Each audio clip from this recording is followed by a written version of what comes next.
Concrete అది బాగా వేసి ఆ రేటుకి ఇస్తే రుషికొండ కొండ మీద కట్టింది ఎస్ఎఫ్టీ 26,000 అధ్యక్ష, 26,000 అధ్యక్ష. కమోటీ లక్షల కోట్ల రూపాయలు, లైట్లు లక్షల కోట్ల రూపాయలు. ఈరోజు ఏమైంది? అది దేనికైనా ఉపయోగిస్తున్నారా?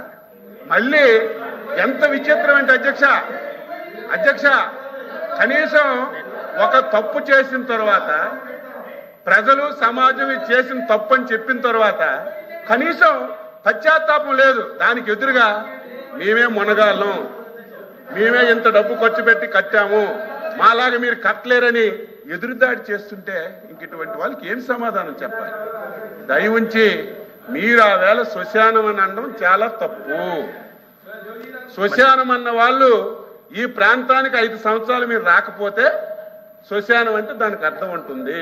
శ్మశానం అని అన్ని రోజు కూడా శ్మశానంలో మాట్లాడారు మీరు, అది నా బాధ.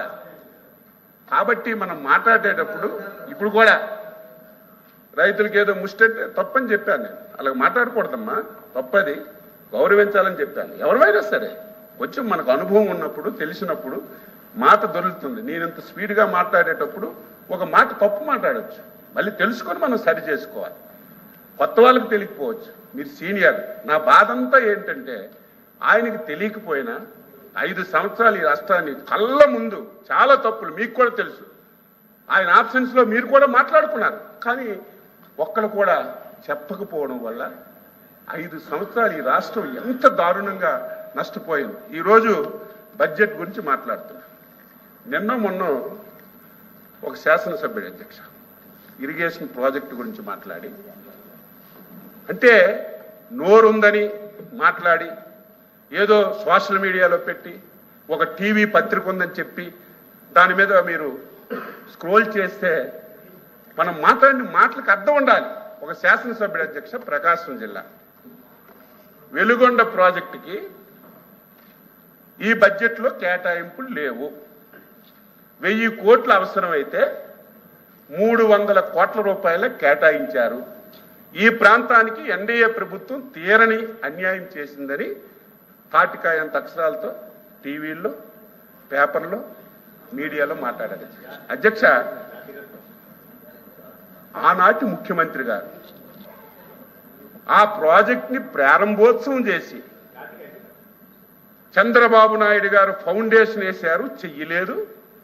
5 సంవత్సరాల్లో నేనే దగ్గరుండి తవ్వి గొలికి నీరు ఈరోజు వెలిగొండ ప్రాజెక్టులోకి తీసుకెళ్లాను. ఈరోజు జాతికి అంకితం చేస్తున్నానని అచ్చెన్నాయుడు గారు నేను చెప్పడం కాదు, అరగంట టైం ఇస్తే ఆ వీడియోలన్నీ మీరు చూడొచ్చు.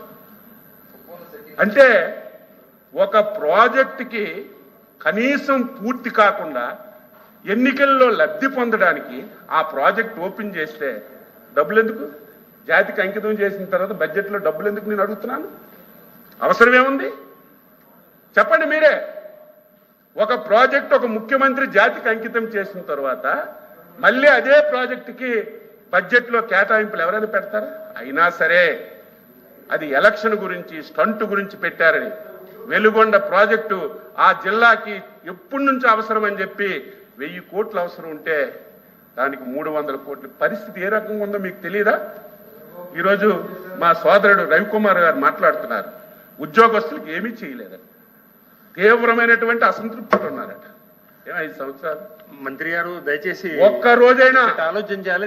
ఒక్క రోజైనా బడ్జెట్ గురించి బడ్జెట్ అధ్యక్ష మాట్లాడారు, మాట్లాడారు అధ్యక్ష. అర్థం చేసుకో, ఒక్క రోజైనా 1వ తారీఖు జీతం ఇచ్చారా? ఎంత బాధ! ఉద్యోగస్తులు పిల్లల పెళ్లిళ్ళ గురించి, ఆరోగ్యం గురించి దాచుకున్న డబ్బులు కూడా తీసుకొని ఈ రోజుకి ఇవ్వకపోతే ఉద్యోగస్తులు బాధపడుతుంటే అన్నీ చేశామని చెప్పడం లేదు. మేము ఇచ్చిన హామీలన్నీ ఈ రోజే అమలు చేశామని చెప్పడం లేదు.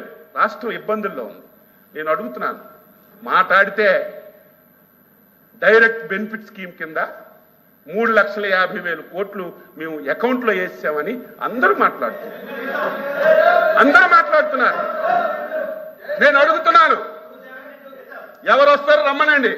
ఇప్పుడు 6 లక్షల కోట్లు అప్పు అంటున్నారు తాటికాయంత అక్షరాలతో. మీకు ఒకవేళ అర్థం కాకపోతే బ్లాక్ బోర్డు ఒకటి తెచ్చి 2019-24లో మీరు ఎక్కడెక్కడ ఎంత అప్పులు వాడారో అన్ని మేము పెడతాం.